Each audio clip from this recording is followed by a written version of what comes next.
Grazie. I would like to say something about the collector in my own personal view, which after having listened to all of you, and I appreciate very much, I want to speak about what happens in my home personally. I put things out and I think of them in a very different way. I don't take into consideration, after having done this for almost half a century, of what it was and who did it and why they did it. It is not behind glass, it is exposed.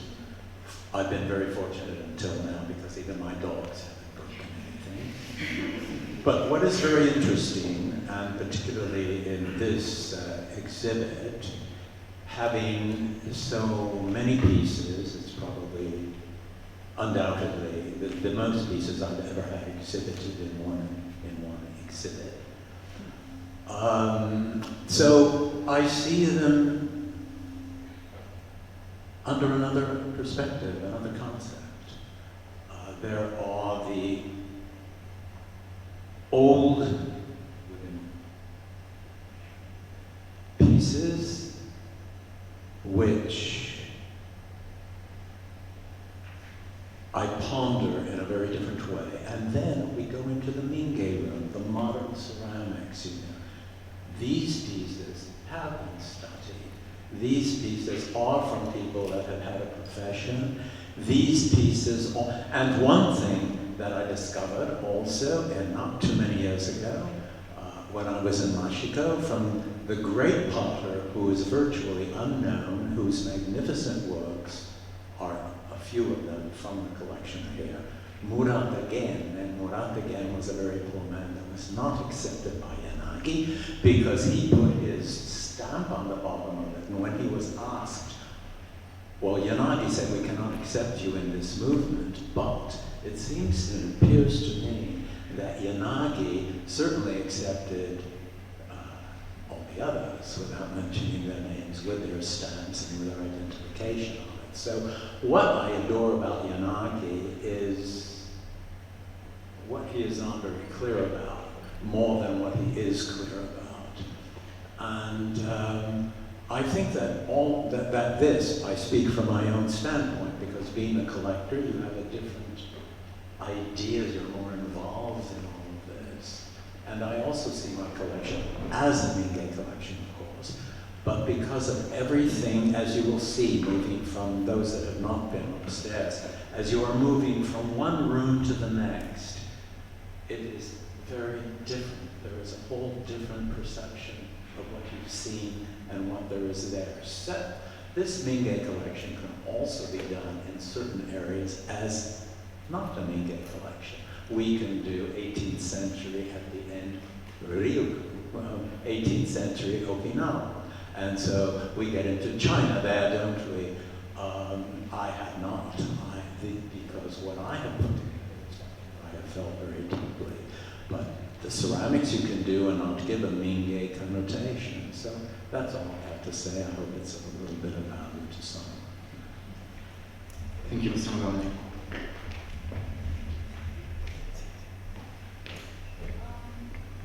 About Mingei style as well, I have a doubt. I just want to say, in my opinion, when you say style, Mingei style, I think that style is a word that it's connotated by something that is already past. I mean, when Mingei was born, it was a movement, something that it was not a theory at the beginning. But then, in a contemporary context, I think maybe it's strictly connected to the academicism. But I just want to ask you, what do you think about it? Thank you, Julia.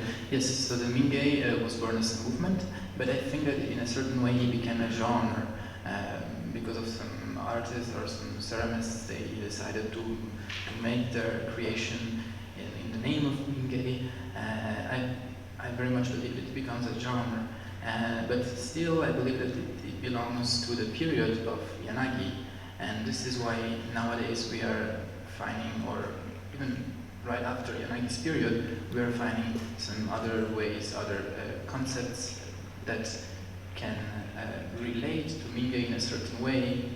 They face Mingei, they collide with Mingei, they work together with Mingei, and we have heard from the presentation of yesterday that there are other terms such as Mingu, or even new concepts such as folk modernism, and I think that Mingei style would be another way as to perceive Mingei after Yanagi's period, after Yanagi's life, after what he did and what he wrote. But of course, I still need to go on working on my research and realize if it really works or not. But yes, thank you. Something I thought about a lot when I was studying Otsue is it's like there is two kinds of Mingei. You have the Mingei movement, who is he's signed. I don't know how to say it, but as Mr. Montgomery said before, some of the artists have their name, and then you have Mingei artifacts that were not from Yanagi's time. It's something that Yanagi said to be Mingei because in one way or another he categorized as Mingei. So I'm thinking, does it make sense to use the same term for both the Yanagi movement and the Mingei movement, and what Yanagi thinks is Mingei? I mean, think about, for example, Mukujiki. He signed his statues. Most of them are signed. That's why Yanagi was able to study his life. He doesn't. It's not written anything about him in sources from where he was. Contrary, for example, to Enku, that's another Mingei artist. How can you split maybe those two categories? Does it make sense to do this? Because they are very different artifacts.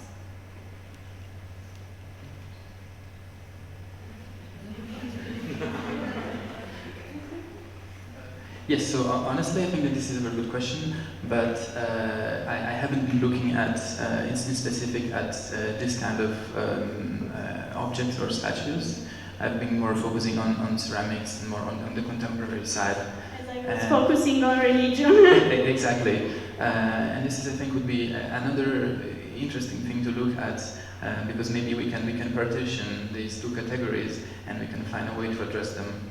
But I think I cannot tell you right now how this could be done. But thank you for this. Maybe a question to Karen. There has you wanted. Okay. I have a question. Yes, if you allow myself, I think we are getting to a very interesting moment in this whole 2 days conference, looking at it from outside, because we are facing the crucial, the core of this, of many of the art historical themes. That is the trap of definitions and the need to have them. We need them on the one hand. We have to work around a concept, and I say this to young scholars, future curators, future museum directors, because you have been touching on exactly all the points which we have been facing in this house when we installed the exhibition.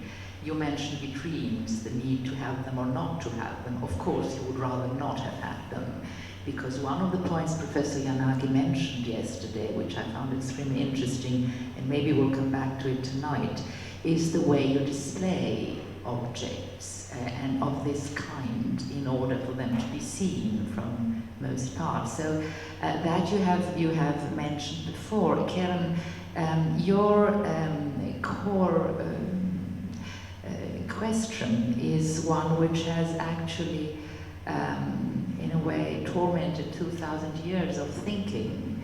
How can you define beauty? And I think the chance we have through Montgomery's collection to ask ourselves exactly these questions, some of us will find answers, I think others will not, is one of the great chances of having had yesterday these deep thoughts about the theme, and today to find in the younger generation the themes surfacing again and being looked at in different and all of them extremely punctual ways. I was admiring your precision about what you were saying. And Kenran, maybe how do you think that this do you think that the question of not being able to define beauty is particularly relevant to Japanese art tradition, crafts generally? Or is it something that you find particularly constraining in this particular aspect? Yes, I just want to add something very quickly.